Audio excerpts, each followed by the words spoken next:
আমাদের জীবনে কখনো যদি সুযোগ হতো শৈশবে ফেরত যেতে, তাহলে আমরা সবাই একটি বারের জন্য হলেও শৈশবে ফিরে যাওয়ার আকুতি ব্যক্ত করতাম।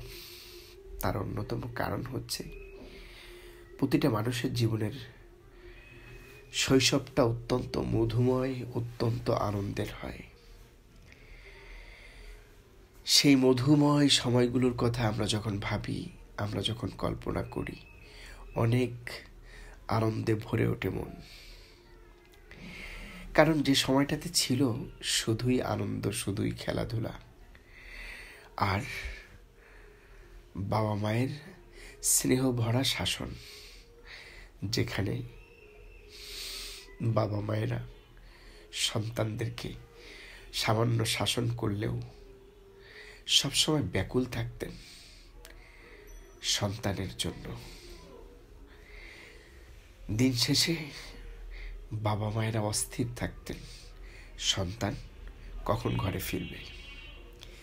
তাই এই সোনালি সময়গুলোতে প্রতিটা মানুষ চায় বারবার ফেরত যেতে।